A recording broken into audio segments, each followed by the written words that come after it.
Matilda and Esmeralda ang ban ng Burmese. Meanwhile, Bren Esports, tinanggal nila ang Diggy at YSS. Mukhang parehas lang ang magiging ban dito. Rep ng ng Bren Esport. They're gonna be banning the YSS and Diggy together with the Clone.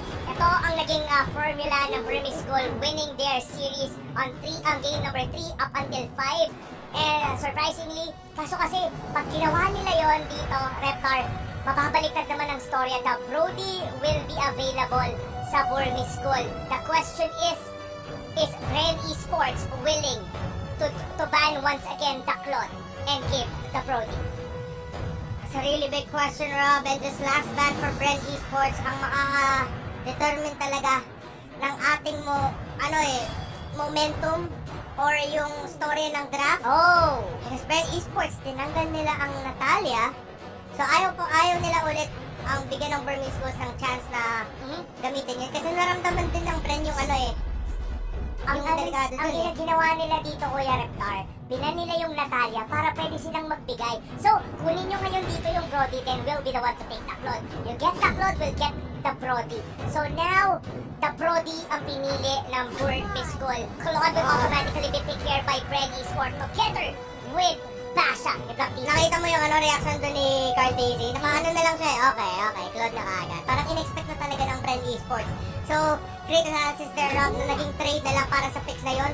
Lunox ang kinuha dito ng Burmese Schools, taking it away from either Few or Ribo. And now, this leaves things like Alice or Farsa para sa Bren. Ang tanong, pipiliin ba nila? Kasi bukas pa si Yuzong dito. And again, historically, mahirap ba gumalaw bilang isang Farsa gamit ang pagkalaban mo ang Yuzong. Oo. And it's gonna be the Lapu-Lapu will be picked here by Burmese School. So, it's either ang mangyari dito is that the Yuzong will be part of the ban kung gagawin nila yon. But once again, so napili dito ni Lusty. So, approaching here on the ban here for the side of Bren Esport, Burmese School doesn't have a tank right now. Ano ba ang nagiging heroes usually dito ni Maybe? Yung kanyang Johet, wala na ngayon dito yung Cho. Silvana, hindi naman masyadong napipili dito ng Burmese School. Now, tinatanggalan nila dito ng hero si Maybe. So, Johet ang natanggal, and I think Burmese Schools, pwede din sila magbana dito ng mga tanks kasi meron na Cho dito. Si Lassie. So, pinakita na ng kamay ng Bren Esports ang kamay nila. So, it's gonna be a tank Cho. Bren Esports, makatanggalin naman nila ang Silvana.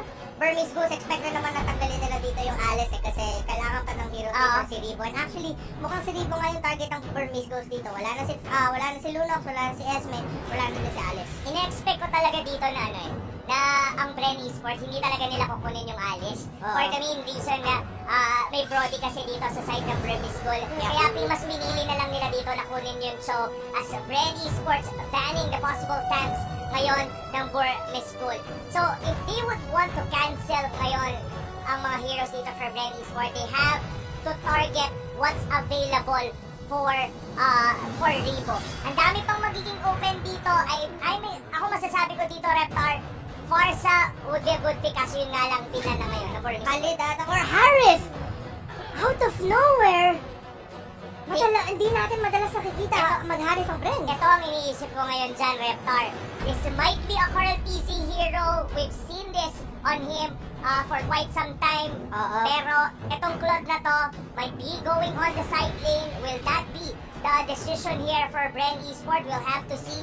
But now, we're be looking on what's gonna be the mid-hero and the tank para dito sa Burmese School. Akay, naging maganda yung resulta nun sa kanila kanina with maybe they could potentially take that. Or rather, pwede pa silang pumili dito ng one more side lane on their side. What's gonna be it? Team Myanmar. And it's gonna be Mincitar. Reptar! We've seen a Mincitar here once and it didn't get success. Hindi naging successful. Ginagamit nila ang King's Calling to cancel the Harriet para hindi makapag-chrono dash on its Zaman Force. This Grak might be the same what they used to do, yung Grak na nag-high and dry. This is a very tricky lineup coming from Burmese School, pero ang sagot dito ng Bren Esports will be the Lohi. Last best option dito para kay Few. And yun nga, sabi mo Kuya Rob na si Ruby DD dito ang gagamit ng Grak that's gonna be a high and dry. And then for Mincetar as well, it's gonna be the tank. At least parang pseudo Selvana yan, na meron silang pull, meron silang panghatak, and nakikita mo ang kamay doon ni Coach Ducky, mukhang confident dito ang Bren Esports. Gagawin nila ang lahat para sa huling laban na to. And again, the last time na nakita natin ang Mincetar dito sa M2, it did not have a good game. And for the exact same purpose na dirinap nila para lang ma-counter yung Harris. Ito kasi yun Kuya Reptar. Pagka kasi ang King's Calling, most especially pag ginamit nila to like a damage dealer, yes, meron siyang damage. Yes, nanenegate niya rito yung Zaman Force together with the dashes na meron dito yung Bren Esports. Kasi meron silang Jet Kun 2 from the Cho, meron ditong Chrono Dash and Zaman Force dito sa Harry. Pero kasi, when you actually think about it, you can play around it. Diba? Pwede mong laruin yun If you know the cooldown, and given ang King's Calling matagal ang cooldown nito. So, this is it. Reptar, this is gonna be the final match of the series. Game number 7 ng ating World Championship for Mobile Legends Bang Bang M2. Myanmar laban sa Pilipinas, and ang Bren Esports nakakuha sila ng Loyi para kay Few para magawa nila yung poke na gusto gawin dito ng Bren Esports. Of course, ang dami na madalas na sinasabi ng Bren Esports na they like the poke lineups na may pwede nila ilabas dito. Pero mukhang may skirmish doon sa middle lane para lang doon sa Little Wanderer. Ang nakuha pa nga ng Little Wanderer, not really clear on who got to take it. Alam mo, ang power spike talaga dito for the Burmese gold side is itong sikit. Ito ang kailangan talaga nating bantayan dito. Meanwhile, naman dito sa Bren Esports, medyo scaling. Ang ganda ng pagkakahook doon by Cupid. Not easy! Oh!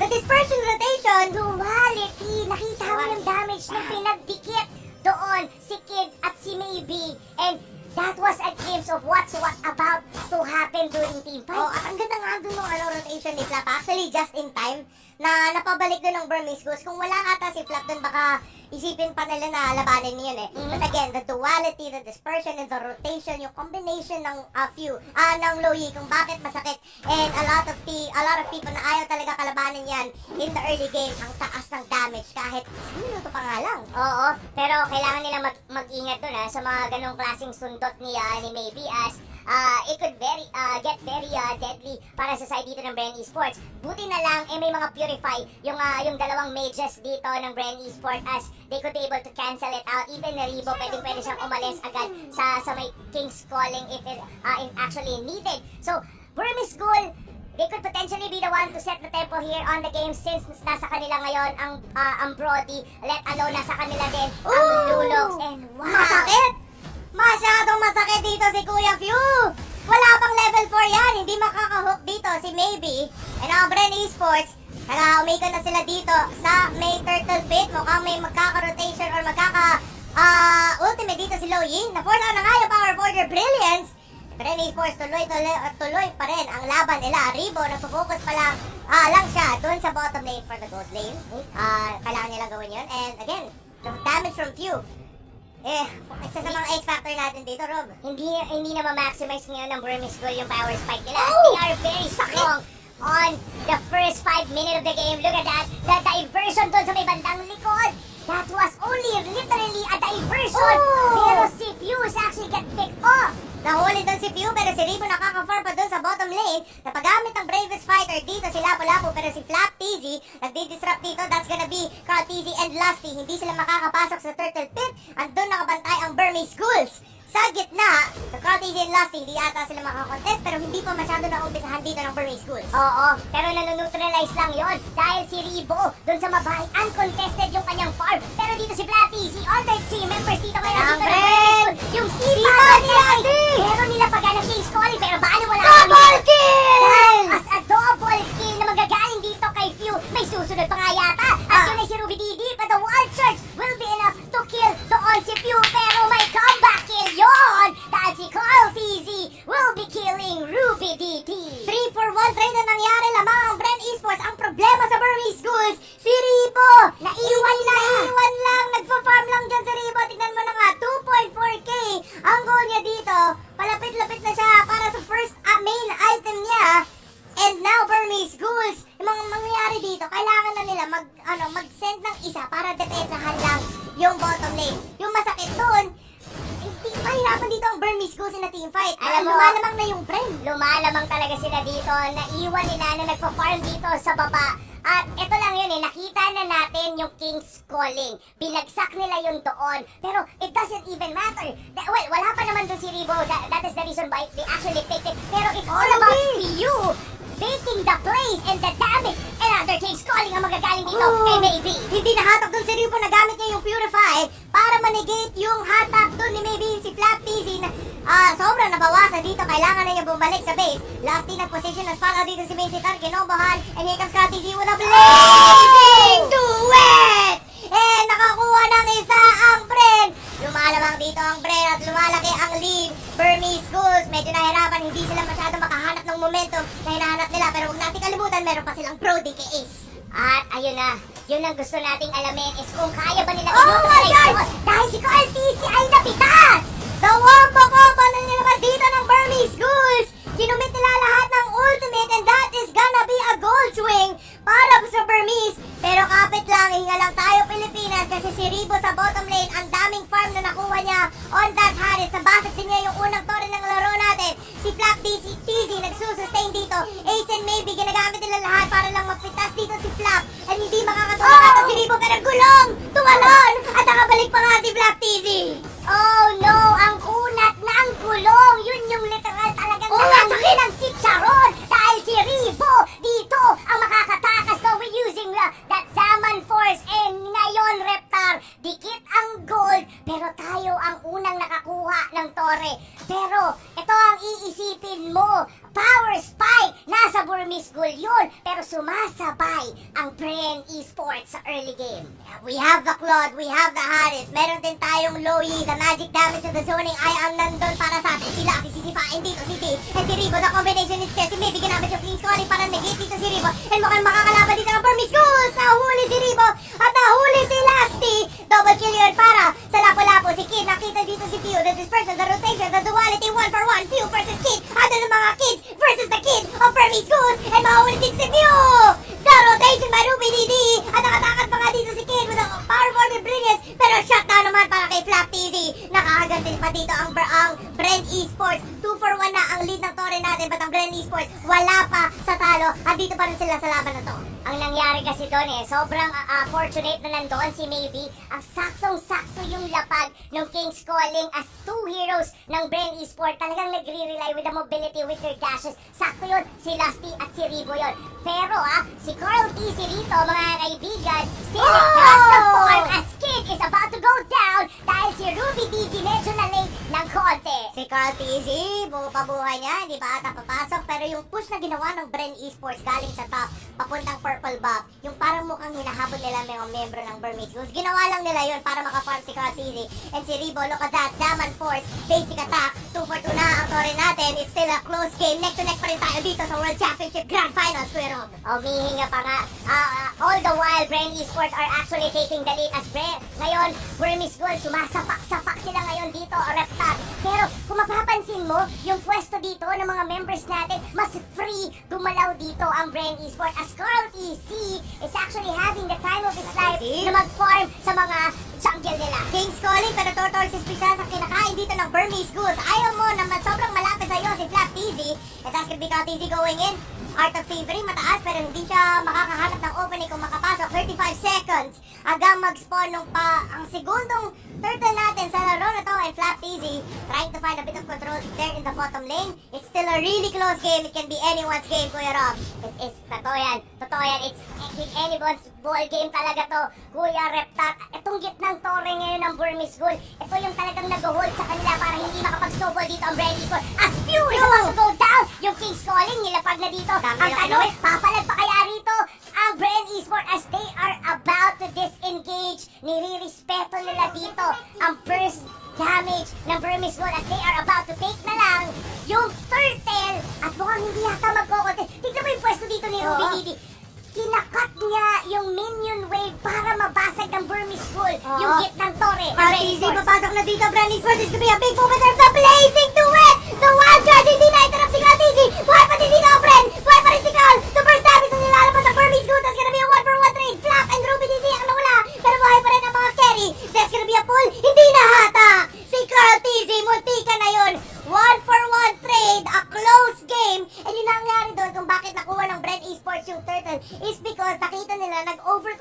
ng ultimates dun sa gitna bago nag-turtle ang Bren. So Bren, kukunin nila yung turtle kasi alam ng Burmese Ghouls, or alam nila na alam ng Burmese Ghouls na masyadong risky kung i-contest natin to.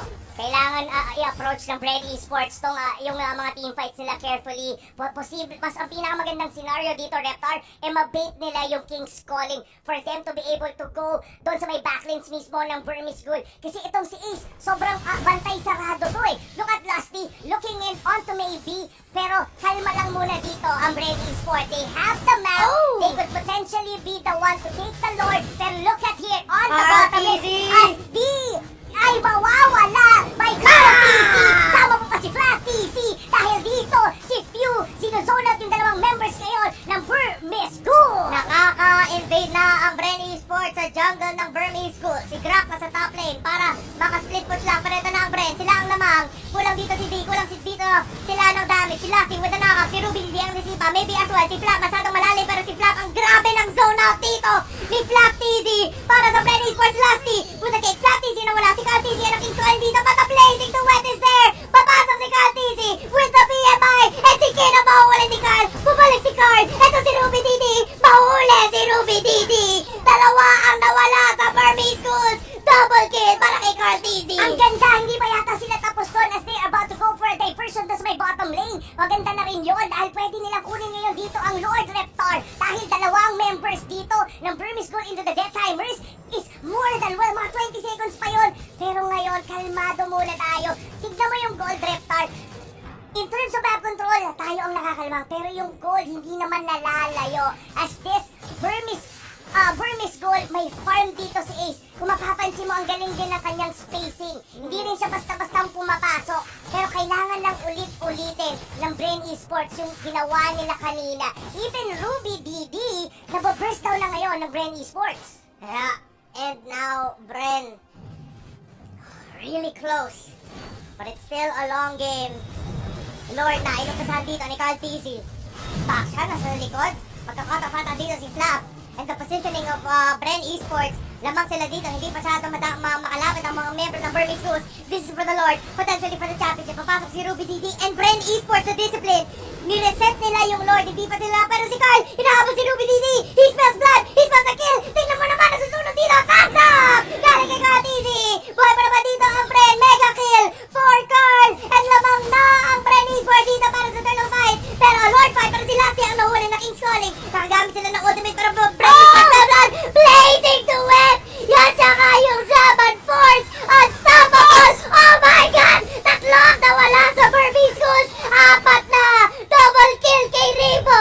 Bren Esports in the lead. Sila pa ang makakakuha ng Lord, Kuya Rob. Hindi lang Lord, dahil yung diversion ginamit na doon sa may bandang gitna dahil potentially na pwede na rin nila makuha yung base turret dito sa may bandang gitna. Dahil dito si Kuya Rebo, gumamit na ng Zaman Force with a chrono dash. Ano ngayon? Pumipili pa kayo ng Minsita, pero wala lang naman nagagawa yun. Dahil pumapalag-palag na ngayon dito ang mga miyembro of Bren Esports. Carl TZ blazing to wet the net sa likod. Nahuli to si Kin. Monster kill for Carl TZ and Bren Esports. It's looking real, Philippines! Yung World Championship natin, buhay pa rin, si tayo ang lamang.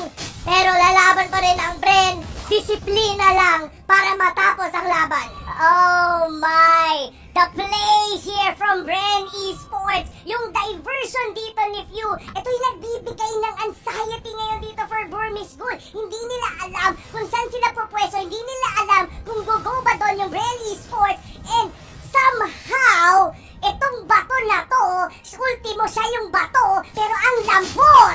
The Lord is here! And Bren Esports, they smell blood. 6K ang gold dito nila. Si Flat TZ gumugulong na yun. Dumidiretso na. At Bren Esports, hindi kinukuha nila yung mga tore dito. Bottom tower, ano wala na para sa Burmese Ghouls. Ultimate sa nakamit na. Si Pio, ano ba first time? Si D sa likod. Pero ito, si Rebo! Si Kuya mo, Rebo! With the Zaman Force! Pio, Lasty, and Cat TZ sa likod. That's gonna be a 2-for-1 trade. Just like Cat TZ! Yung big to win! Cat TZ! Double kill! BMI! Ito na ata! Pilipinas! Bren Esports! Ang inyong World Champions! Bren Esports!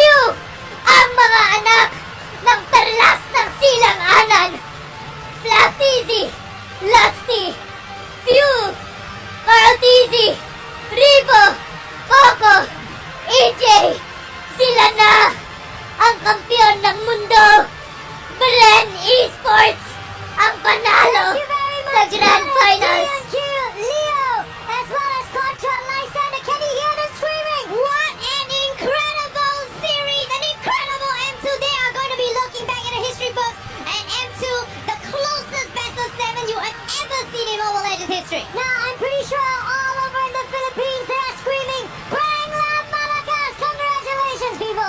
Congratulations, Philippines! Wow! Alright, let us catch our breaths for a while now. Bren Esports, If you're still watching us, sila ang ating kampiyon we'll come back ng mundo. World Champions! Speechless, Reptar. Pilipinas! Speechless indeed. Oh my.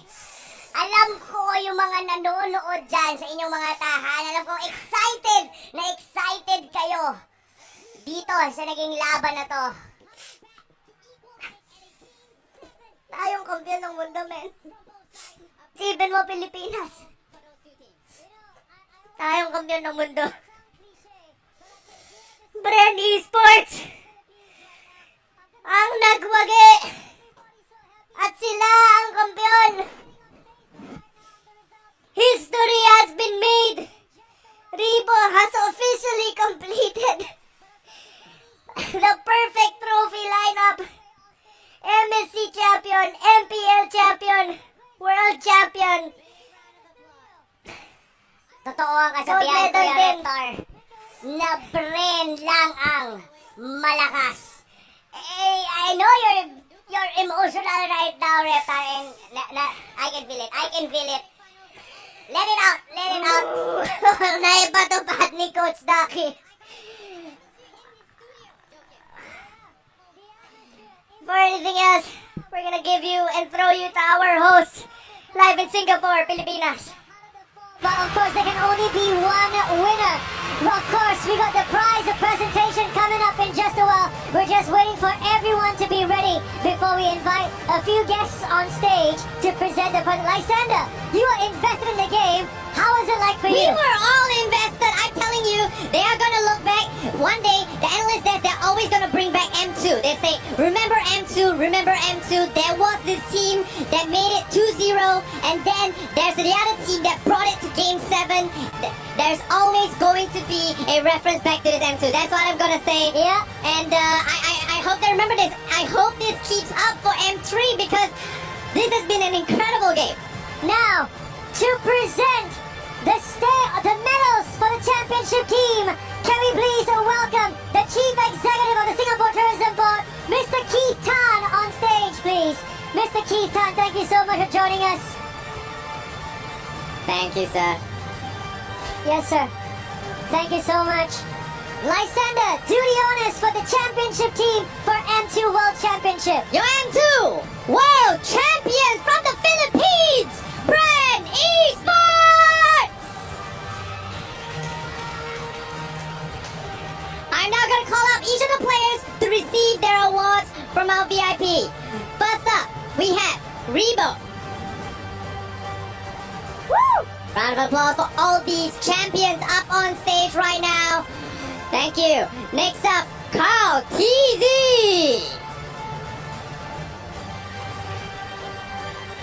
And next, we have View. The tank, Lusty.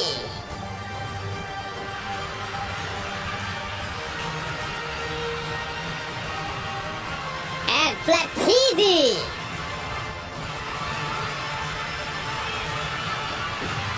Not forgetting their substitute players as well. Coco, as well as AJ. Definitely deserve their support as well. Congratulations to these players. And of course, the man that brought them all together, their coach and manager, Ducky! Waving the flag for Philippines, a great honor for all Filipinos at home. Mobile Legend history has been made here. Alright, now, teams, can we please have a picture of Mr. Keith Tan for the cameras right now? Let's all smile for the cameras. We'll give it maybe say 6 seconds for all your pictures to go down for the cameras. Smile with your eyes, boys. I know the masks are blocking those big, big smiles. So smile with those eyes, boys. Congratulations, you are champions! Alright, we're just waiting for the thumbs up from our producers to make sure that we got the pictures down already. Thank you so much, Mr. Keith Tan, once again, the Chief Executive of the Singapore Tourism Board. Please safely make your way off stage. Now for Bren Esports, can I invite you to just take a few steps back to give space for our next VIP coming up on stage to present the check for the final MVP, Member of Parliament and Skoga patron, Mr. Melvin Young on stage, sir. Thank you so much.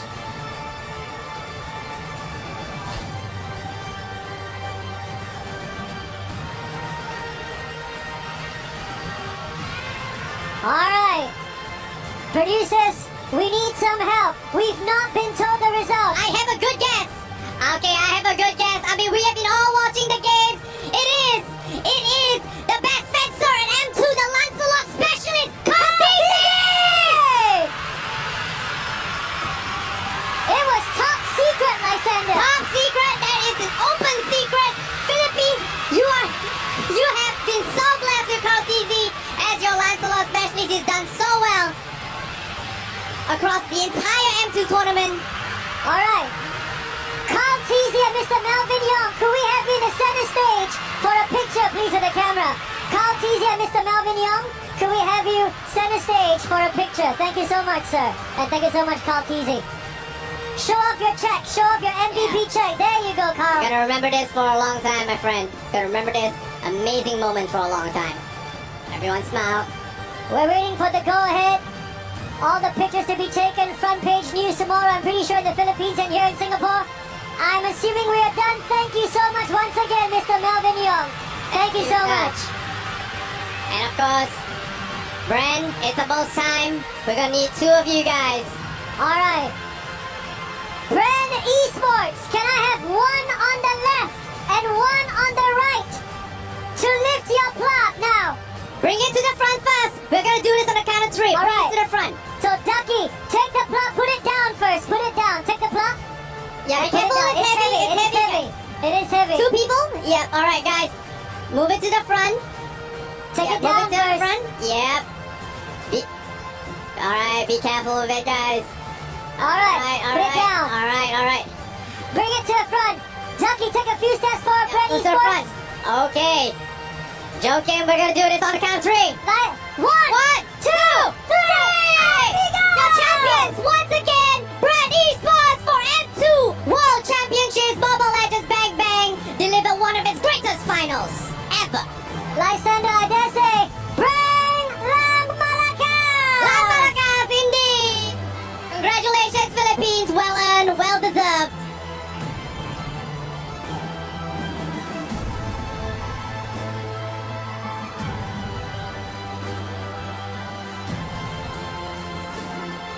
Rob, Yes. World Champions! Nakikita mo ang mga miyembro ng Bren Esports. Few ang may nakahawak ngayon. Few.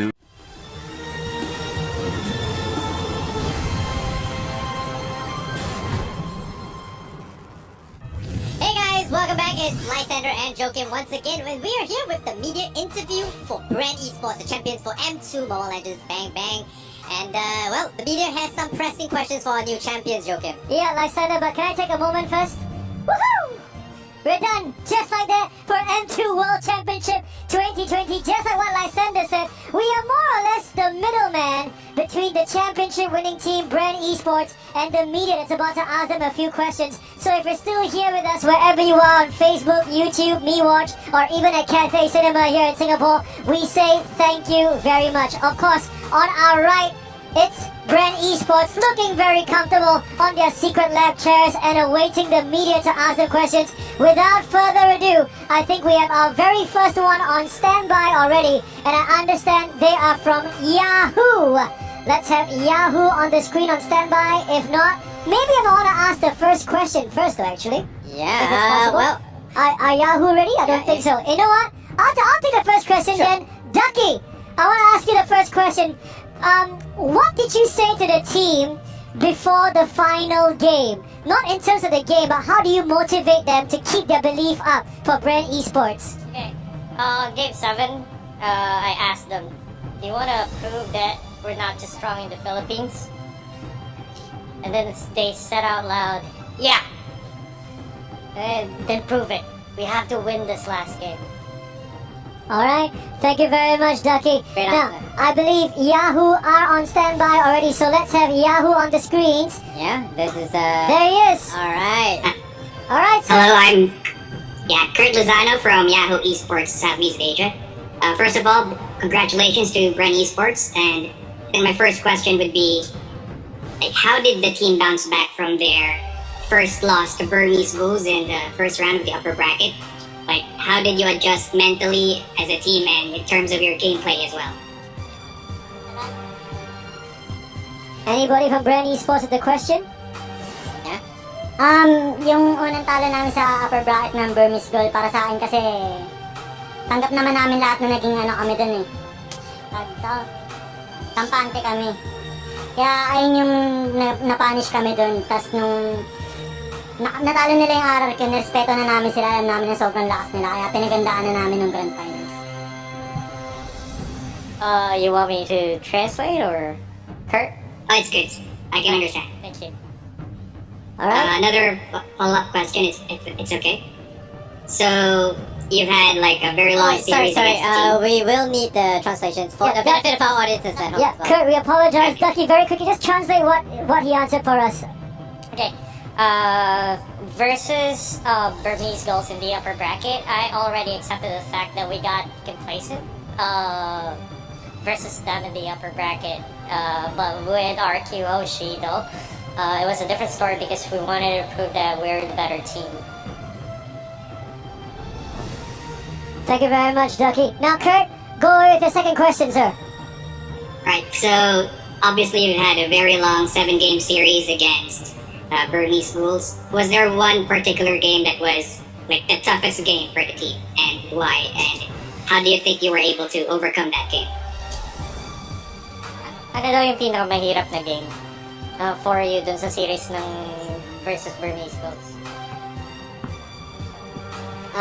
Yung pinakamahirap na series namin yung sa game 3. Kasi tinry namin na magbigay ng hero, so doon nalugi kami kasi di namin kinaya yung funnel nila. So for me, the toughest game was game 3.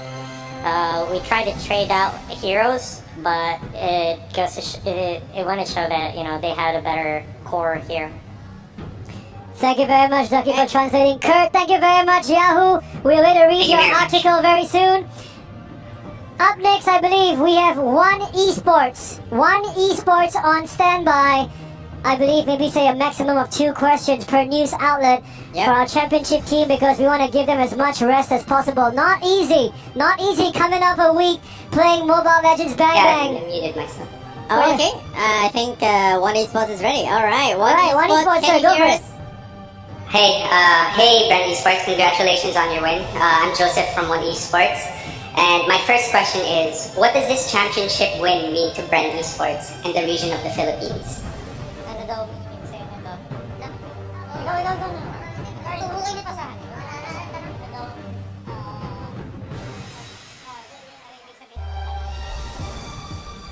Yung ibig sabihin sa akin sa pagkapanalo ng M2, sobrang laki para sa akin. Kasi simula pagpasok ko sa pro scene, gusto ko na talaga maging pinakamalakas sa buong mundo.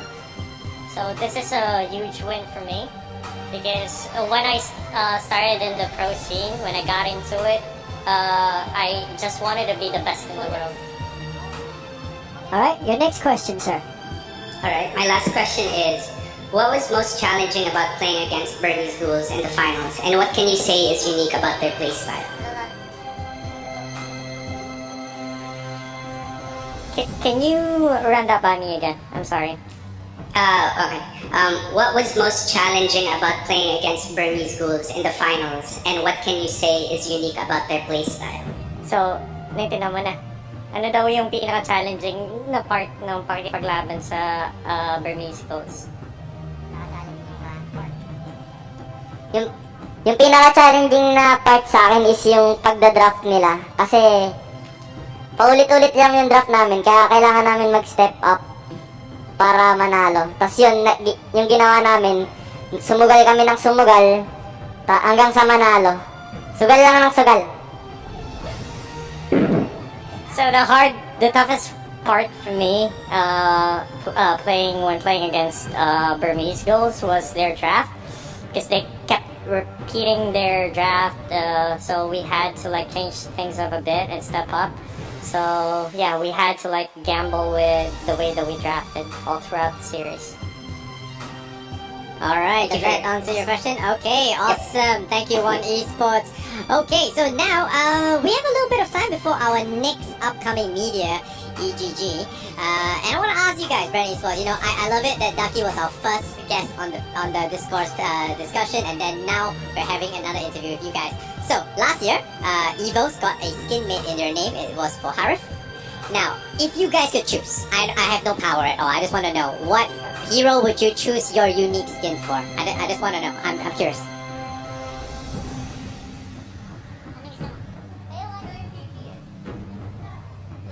Alright, they're discussing. Yeah. Maybe, I mean, I have a guess what it will be, but maybe they'll give me something weird. Yeah, let's go.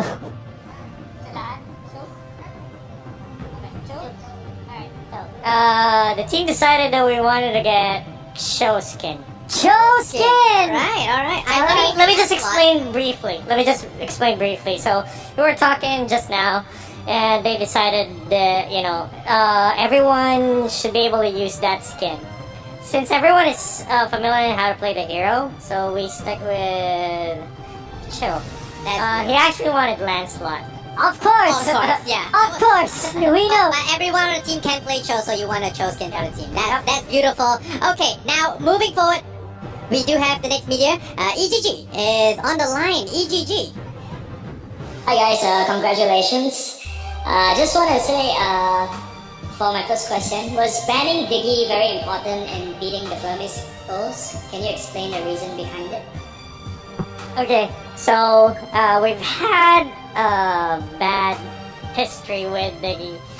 Since in MPL Season 6, they've been using the feeding Diggy strat. So we developed PTSD against the hero, basically, because it was just so frustrating to play it against, and Burmese Ghouls actually showed a different way how to play it, and they're really strong with it. So it's very important for us to ban this Diggy, because it seems that they really prepared with this hero. Okay. Alright, awesome. Just want to interject for a bit. Guys, remember when you're replying, you don't have to look at the screen, look at the camera. Oh, okay. Yeah. Just clear it up. Okay, please proceed to the next question. Second question. In the grand finals, you lost 3 games in a row before coming back. So what did the team do to reset before coming back to win the final 2 games? Yung pinaka-reset na ginawa namin doon is yung nagbago kami ng draft. Kasi nung first 5 games, parang same lang yung ban namin eh. 3 lang eh. Kahit first pick o second pick, ganun lang binaban namin. So, binago namin yung draft namin, parang hindi na kami natakot. Kaya, ayun, nagbunga naman. Worth it.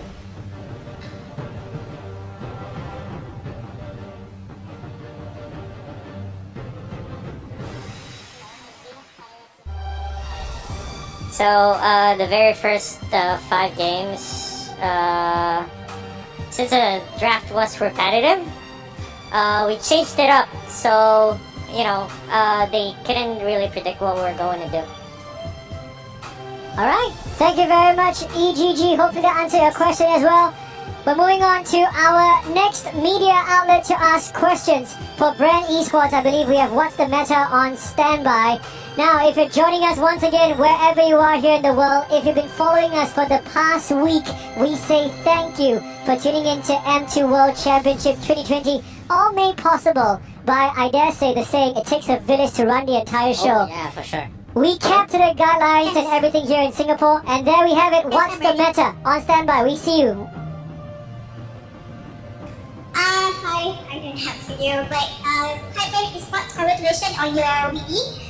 Just want to ask, in M2 you have been facing too many teams around Southeast Asia and around the world. Just want to ask, who is your the best contender you ever met at big difficult makeup? Yeah. Burmese Ghouls. Ang pinaka-the best namin na nakalaban yung Burmese Goal. Kasi nilaglag kami nung upper bracket. Tapos nakalaban namin nung grand finals. Tapos nahirapan kami umabot hanggang game 7. So the toughest opponent, or the most challenging opponent that we've had, or that we faced in this tournament would be Burmese Ghouls. Because they dropped us to the lower bracket and they gave us a really tough time in the grand finals.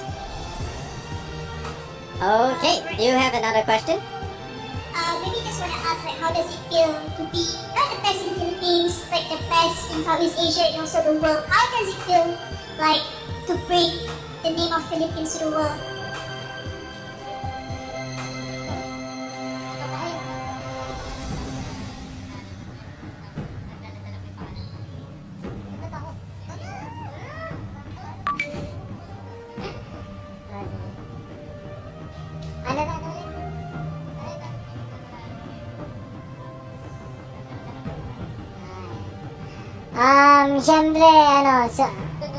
Siyempre sobrang tuwa namin na nanalo kami and pinaghirapan talaga namin tong lahat.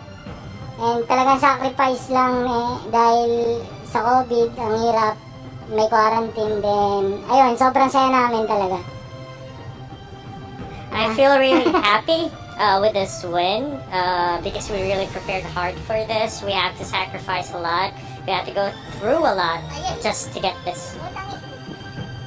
Alright, I think that's all. Thank you so much. Thank you very much. What's the meta? We'll see you soon. Now, Lysander, I believe you have a question before we bring on our next media outlet. Yeah, I mean this is a pretty standard question. What are you guys gonna do with the money? Any creative answers? I know there's gonna be a couple buy house for my mom, buy lunch, buy dinner, whatever. But anything interesting, anything creative out there?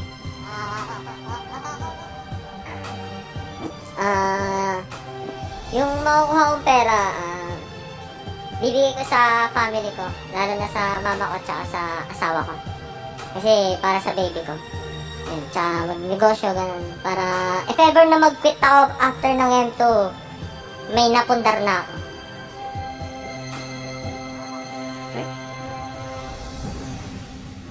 I'm probably going to give it to my wife and to my mom. Okay. Beautiful. Okay, Beautiful. nice. All right, we got the next one. Hi, Techno! Hi, Techno, take it away. Hi, my name is Reza from hightechno.com. Present for your win, Bren Esports. My first question is, what is the main mistake of Burmese so that you can win the second game? Second game on the grand finals? Which Yes, the game? second game. The seventh. Or Seventh. second. Oh yeah, I'm sorry. I think the biggest mistake from Burmese Ghouls on Game 7 is they got too passive around the Brody. That's all. Your next question, sir. Okay. And you beat two Indonesia teams, Alter Ego and RRQ in the lower bracket. How is the performance of the Indonesia team in M2? Is it below your expectation or is your team just too strong, in your opinion? I believe Indonesian teams are always at the top of their shape. So, and we've been screaming a lot with them. So we've been training against them virtually every day during training days, training weeks. I personally think they're still strong. You know, given the chance to other teams like Bigatron. Definitely is one of the toughest opponents that we're facing in training. Also, Geek Fam Indonesia, Onyx Indonesia as well. So, Alright. Thank you very much, hightechno.com. We look forward to reading your article. And I believe the next media outlet we have is esports.id. I repeat, esports.id. They'll be on the screen in just a bit asking their questions to once again the champions of M2 World Championship 2020 Mobile Legends Bang Bang, Bren Esports. Esports.id. We'll see you on the screens. Take it away. Okay, hello guys, Bren Esport. congrats. So, especially for Ducky, because in previous interview, I said that I'm rooting for Burmese Ghouls. So you make me lose about $10 for this match. So my question is, you have a very long game, right, with Hierarchy and then with Burmese Ghouls. Do you feel burnout between matches? It is happen. When it happened? And what you do? Sobrang hirap nung araw na to para sa amin kasi una sa lahat, late na natapos kagabi, kulang yung tulog namin. Maaga kami nag-start kasi may lower bracket finals pa kami. Pero nakapagpahinga naman kami nung after ng lower bracket finals, kaya preparado na kami ng grand finals. This was a very long day for us because last night we ended pretty late. We had to wake up early since we're supposed to play at 10 a.m. or we have to be ready at 10 a.m. So we haven't really had enough sleep. So and this day as well is a very long one for us. But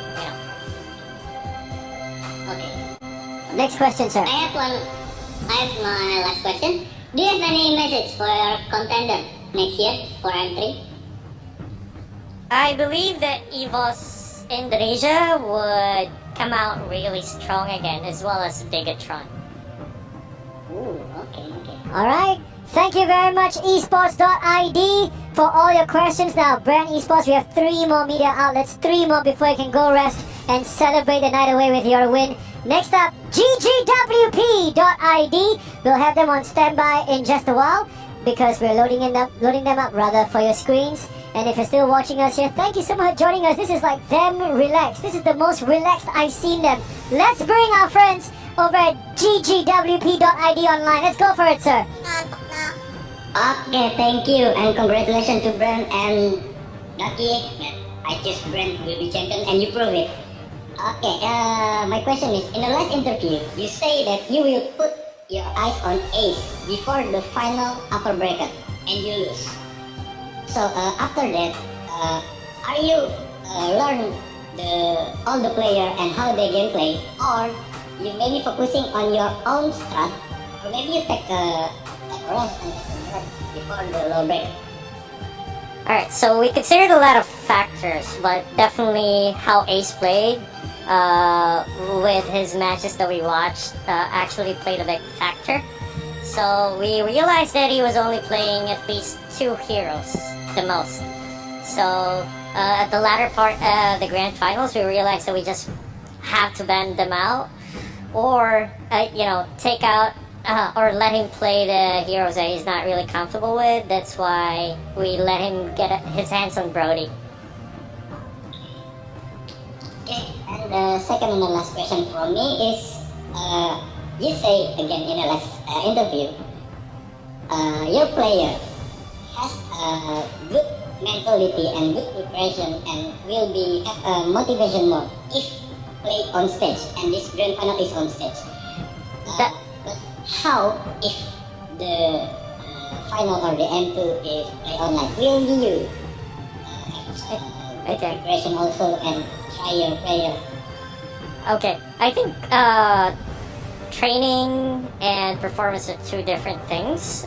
Training would definitely prepare. Preparation is definitely going to be on our list, on top of the priority list, right?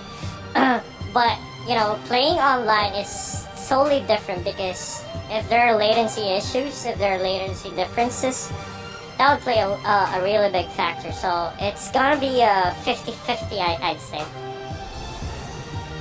Alright. Thank you very much, ggwp.id. Before we move on to our next outlet, Revival TV, Lysander, you have a question for them? Yeah, alright. I'm gonna get you guys to do something, I think it will be right. Burmese Ghouls, they put up an amazing fight in their grand finals. Is there anything you can say to their fans, to them, about their playstyle? Encourage them. Something encouraging for Burmese Ghouls fans back home. It was incredible, but there can only be one champion. Something nice. Okay. The last few days have been very rough between the Filipino fans and the Myanmar or the Burmese fans. I just want to let you know that we are all in good terms with these teams. In fact, we actually exchanged jerseys with them. And I believe these guys are really nice guys. So I hope that, you guys, the Filipino fans and the Burmese fans, find it in their heart, to make it so that we show love to each other. Alright, thank you so much, Ducky. Okay, now moving on to our next media outlet, Revival TV. You're on screen, but for the interest of time, we're gonna only have to give you one question, unfortunately. So, yeah, you can take a little time, pick your question, and ask away. Okay, I'm Rafdi from Revival TV. Congrats for your winner in M2 Bren Esport. I want to ask the coach, Ducky. Do you think the scene Esport Mobile Legend is very competitive right now? 100%. It's 100% competitive. Alright, so we actually can allow you to ask one more question if you want to Bren Esports. Okay, last question is for Card Z. Do you have any message for Indonesian fans?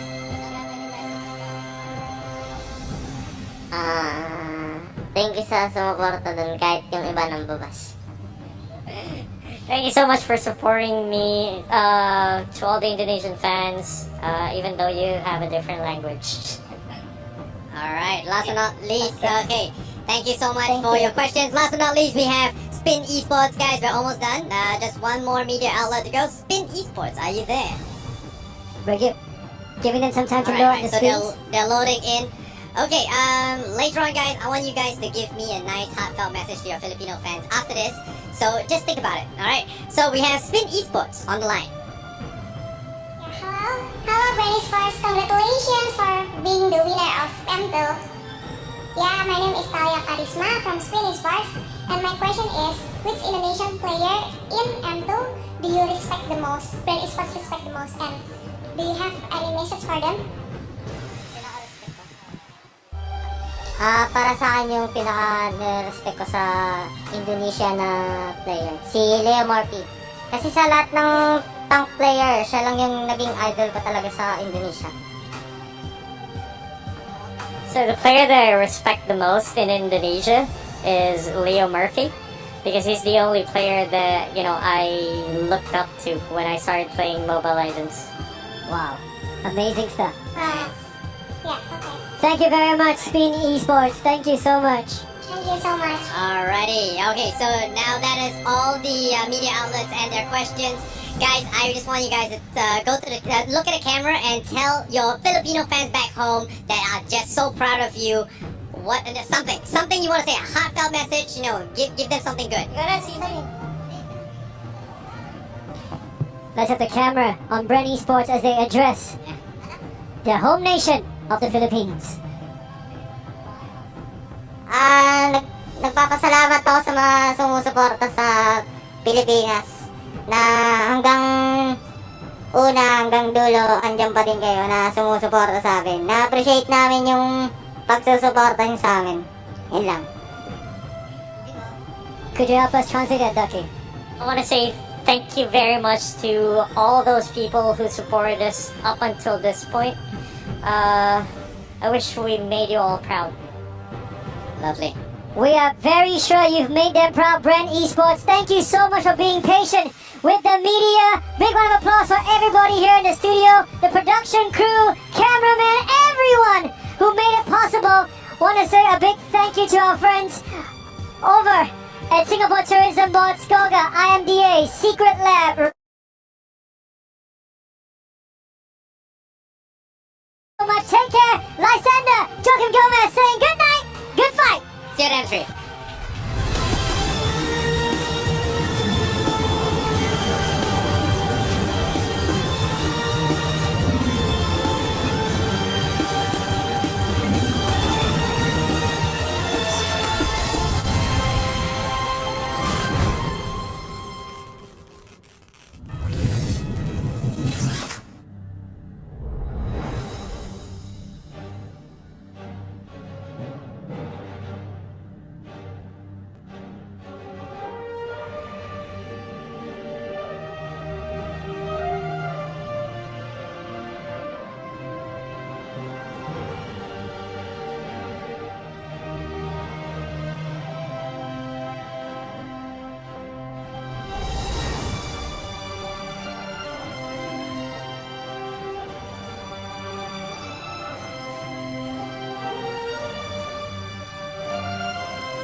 3 hours later.